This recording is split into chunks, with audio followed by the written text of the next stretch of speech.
Hello everyone, welcome to Design Head Podcast. Today we have a very special guest, Vidisha Pandey, and she is a design entrepreneur, the co-founder of Murb, which is a visual communication and design studio.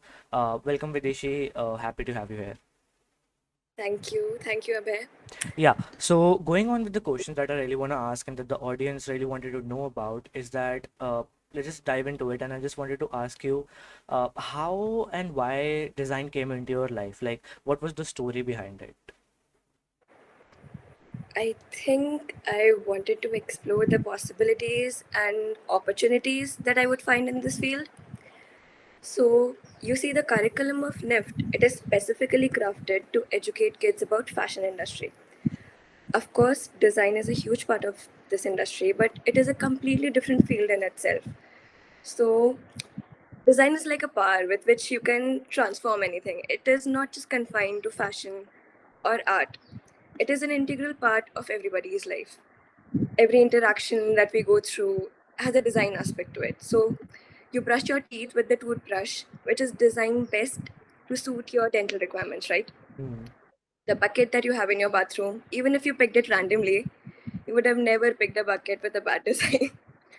And for other example, if you want to buy a mouse, let's say a RGB gaming mouse, so you will search for it till you find the one which looks good Hmm. and also functions as per your requirements. ठीक है? And then how will you know that you found that perfect mouse? The representation or the packaging of the mouse will communicate that with you. Now, anything with these three qualities, that is functionality, aesthetics, and good communication combined, is a good design. So the moment you start noticing stuff like this, it is a chain reaction. You come to realize you have been looking at everything this way, and it never occurred to you that it was design that was orchestrating your every single series of action. So by the end of my uni, I was in the middle of an explosion of curiosity, and it was pretty obvious to me that whatever I will do in life, it will be very closely related to design. That's it. That's dope. So like, I got the point that this all of this started to like kind of maturely happen in your uni. But Yeah. what was before that? Like, how did you really chose NIF? Like, you always thought of it, or did your No. friends influence, or what was? Well, I was preparing for medical since I was in grade 9. Okay. And my parents had always told me that I would be a doctor. But some of my teachers suggested my dad that I should go for NIFT as well, specifically my biology teacher, because I was exceptionally good at drawing diagrams. So I gave it a shot.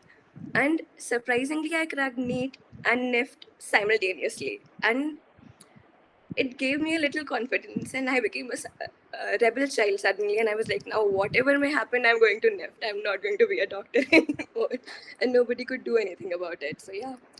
And it was purely curiosity. And that curiosity grew when I was in NIFT. One thing that is really interesting that even though you wanted to be a doctor, and one main thing that is very, I would say, interesting and amazing is that your biology teacher, who should have been Yeah. influencing you to go to doctor, influenced your Yeah. father to give you NIFT. So that is No, it was very difficult to convince my parents at the end of the day. They were completely against it.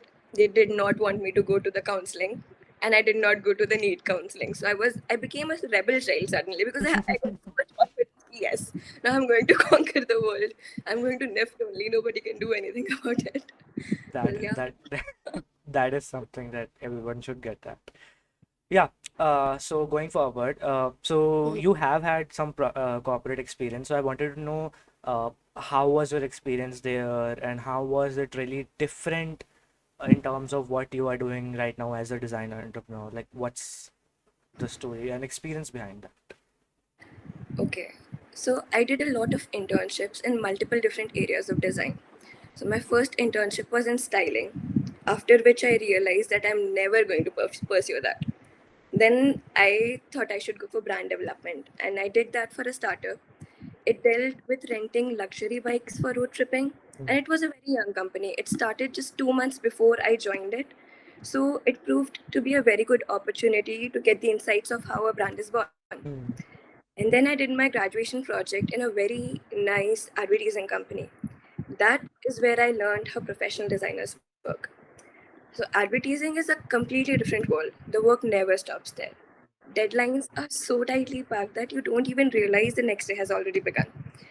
So, after all this, I finally got a job in a travel company, Tripoto, where I worked for 2.5 years. Initially as a creative content designer, but then later I shifted to product and UI UX. Now, one thing everybody should realize is that college, internship, and job, these three are very different experiences. Hmm. College does not prepare you to ace your career. It only gives you a formal qualification that, okay, go ahead, you can do anything you want to now. But internships are the opportunities where you learn to harness new skills and you observe how things get done. Everybody will still treat you like a child there. At least they treated me like a child in every internship. But it is the job when the things start to get real. You see, you suddenly become accountable for a list of tasks that are very specific to your skills and you hold a certain value to the company. So you cannot afford to make any mistakes there. You are expected to constantly exceed the expectations of the management to maintain a certain reputation and grow your position in the company. But I had a nice job, an ideal work environment, a very creative workspace, and a set of excellent people to interact with. So I think it is our way of dealing with our job that defines the experience that we have. Hmm. To an extent, I really enjoyed the challenges that I faced. So it it was great. It helped me a lot to build a studio that I have right now. Okay. So having a good team, having a good environment, and Yeah. learning as much as you can from the experience that you're Yeah. trying to Having achieve. a positive outlook to everything that you're facing is very important. Okay, you're facing challenges, just use that to motivate yourself at the Hmm. end of it. Because even I was stressed out most of the times, but yeah, I got over it in 5 minutes and I was like, what the hell, never mind. I'll just get it will just get over. So, Agree. Yeah, got it. Because a lot of for me as well, whenever I'm trying to do internships, I feel like learning is more important yeah. than because I think internship is some experience where even like you are there to learn. So if you don't experiment or go beyond what you think you can do, it's not, then I think that's what you should do. Yeah. And in internships you can make as many mistakes you want to. Yes, that's Nobody the will main question. thing. Yeah. That's the best part. Yeah. So yeah, I think that's the outlook everyone should take forward when they're trying to do internship or a job. Yes. Yeah. So yeah, so I think so going forward I want to connect the questions about this. So how did Mob came into existence, and how, firstly let the audience know what is Mob, and then how did it came into existence, and uh how did you grow it, something like that. Okay. So during my job, most of the times the workload was off the charts. But I was learning a lot in the process as well. I had tons of ideas in my mind, but no bandwidth to either think about it clearly or even act on it. So I left my job in 2019. I did a SWOT analysis of myself and tried to visualize where I wanted to see myself in the next 5 years. And I finally came to an understanding that I wanted to work on various kinds of design projects and also collaborate with different kinds of designers in the process. So I discussed this with my partner, and inspired by the idea of collaborating work, we established Murb in January 2020. Hence, Murb is a multidisciplinary design studio which specializes in curating illustrative content, and our goal is to optimize visual communication of brands. So most of our services are B2B for now, but we are also working to launch some B2C products as well. It is completely a visual communication design studio. We work on different kinds of projects, not one particular project, like music videos or anything that you can think of, making creative calendars or making web series intros, anything like that. So we are not bound by one specific genre of work. I think the main point here to grasp is that uh, when you felt like you had a lot of thoughts, but you wanted to do something, like you wanted to do something about it. You kind of made a, Yeah. I would say, a risk. But it usually is in Indian society. Like It you was a kind of, gamble too, yes, to be honest. exactly. So you Because took when you're working, mhm, a you stable. have a guarantee ki okay, I'll get money every month. Yes. When you leave that, it's a huge risk. Yep. Unless and until your family is backing you up, because mine was not. They were like, yeah, go ahead, do it, but we will not back you up. So you're Of on your course. own. Yeah. So thinking about that, and then you kind of, what you have, you did the main thing. This you did the SWOT, and you kind of notice what you can do with your skills, and that's how I think Mob And you came. need to visualize yourself, Hmm. okay, where you want to see in the next 5 years. That is very important, because unless and until you don't have a target, you cannot work Exactly. in that path.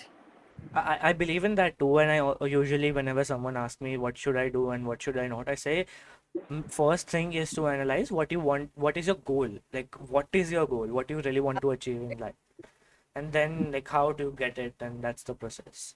Yeah. So going forward, so one more, like the audience is very new about design, and they trying to Yeah. learn about different aspects. So I wanted to more focus on how they can get into the thinking that how they can get into thinking of having their own design studio, and what kind of process tips or tricks that you want to give them if they are planning to have a design studio. Okay. I think I would say decide what kind of studio do you want to be. Do you want to be a content marketing studio or an advertising studio, a visual arts studio, creative boutique, animation studio? There are all kinds of Mhm. studios. So you need to do your research. Figure out what services you can provide and how you plan to price it. Okay. Then you should get all your legalities fixed. You need to get your brand registered, get a GST number, figure out what kind of ownership your brand is. Is it proprietorship or is it partnership? Because there are various kinds of partnerships as well. So it is best to consult a professional CA and get all these things done, because registration is a very complicated process, to be honest. Agree. It took me a lot of time to understand all that. And then you need to work on your branding and marketing. A lot of processes will follow thereafter. But if you want to deal with a professional company, you need to start being one yourself. So after you get all this done, that is where the real work starts. All this was something you can actually Google. But once you open a company, you enter a race. So if you're out of the blue and you're very new, it is a sprint race that never ends. It's not a joke.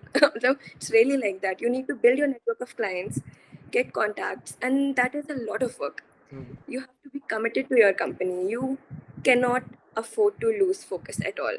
No matter what hardships you're facing, do not get distracted by failures or forget what you are working so hard for. Yep. See, sometimes you will slack off due to hardships or whatever, and that is all right. But do not stop working on your growths.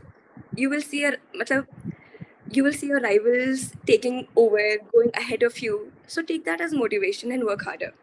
People who already have contacts are way ahead of you in this field. So you need to catch up to them and then surpass them. And that you can do with the quality of the work you provide and proving your reliability to your clients. Yeah, I would say just work hard.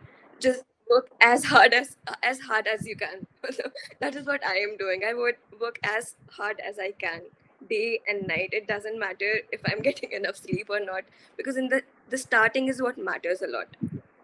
It is a sprint. You cannot do a marathon.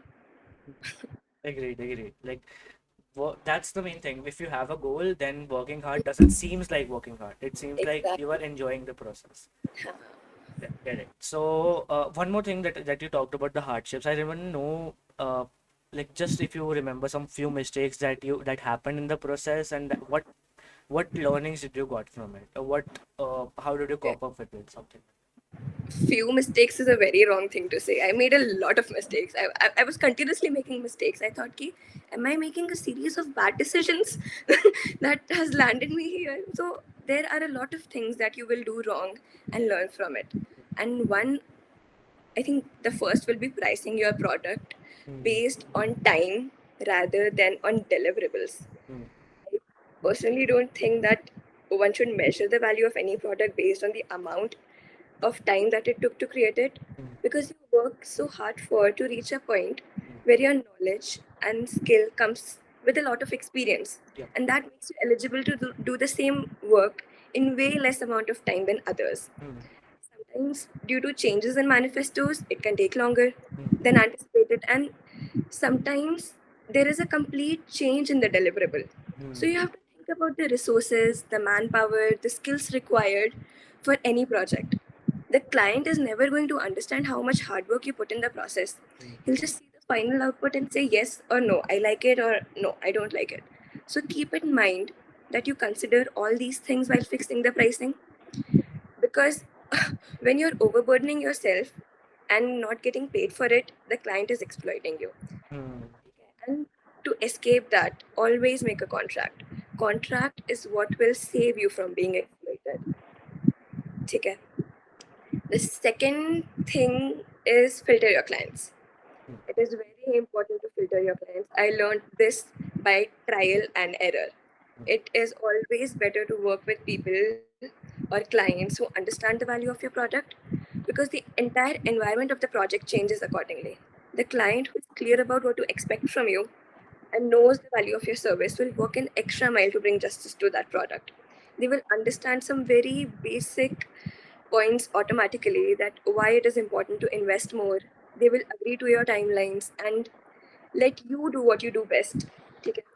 On the other hand, there are clients whom you need to educate first, make them understand the value of your product, work hard to clarify the expectations, and tell them why funds are important for optimizing the operations. And trust me, you will count every minute of that project and remember it for the rest of your life.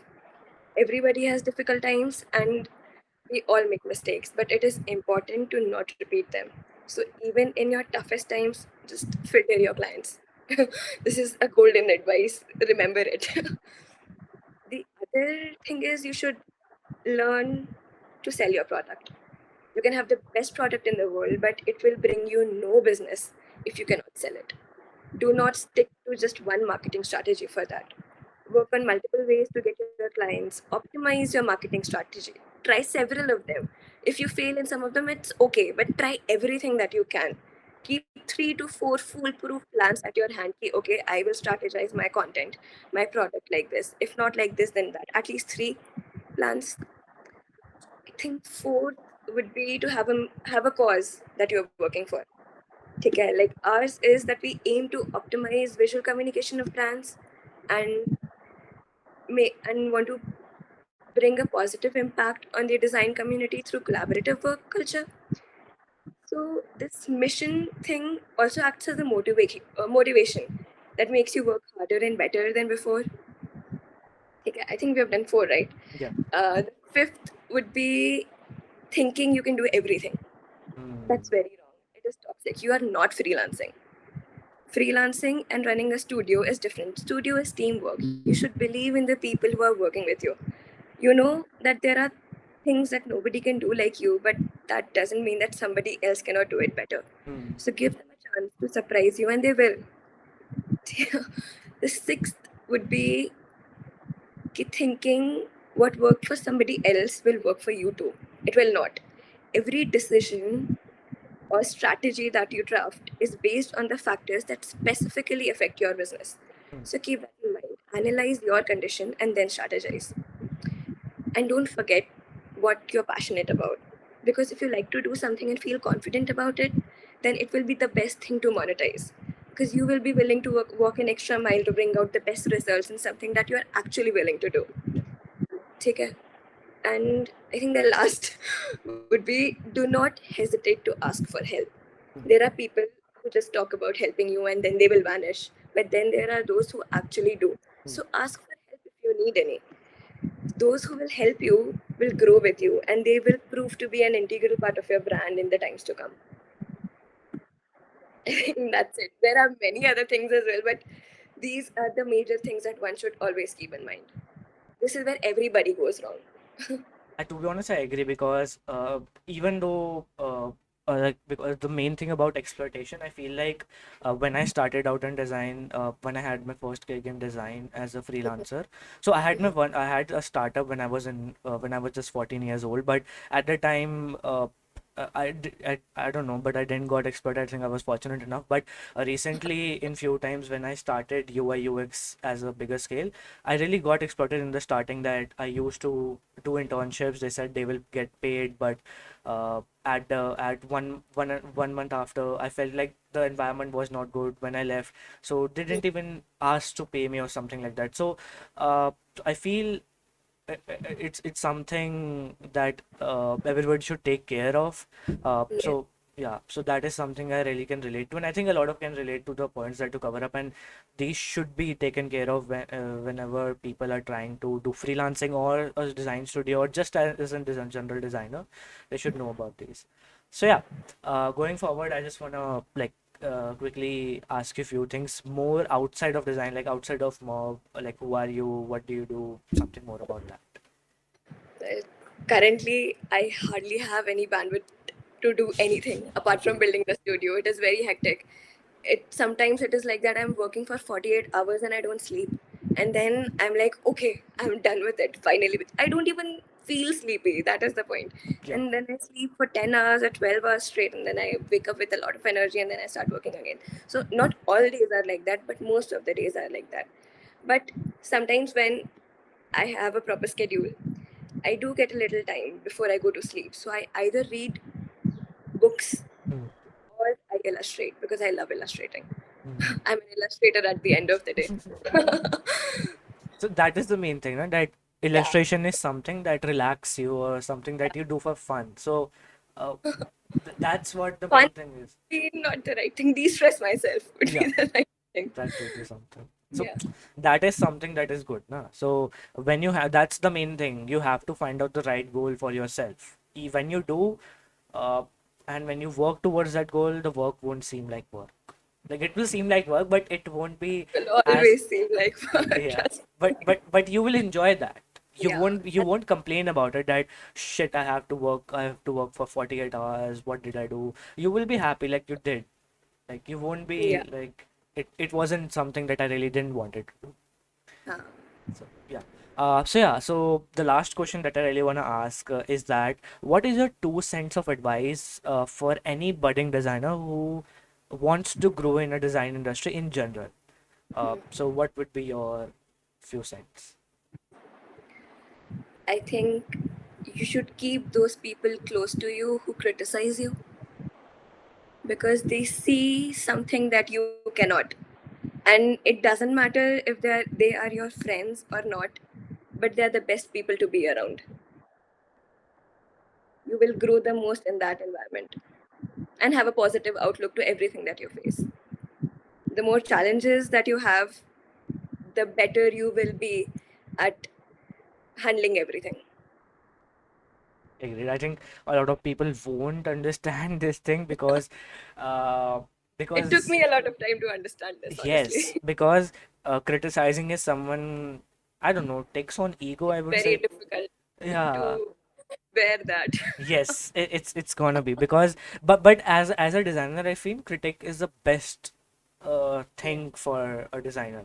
Today I was just Yeah. reading an article about critics and I was like, okay, damn, it is very important to have it. Yeah. Yes. So that's it. Thank you, Vidisha, for for being here, and thank you so much for pouring your knowledge out here. And yeah, thank you so much for coming in. Yeah. I had a great time. Thanks, Abhay. Thank you guys for watching in, and whosoever is watching it, you can check out Vidisha's socials down in the description box, and see you in the next one.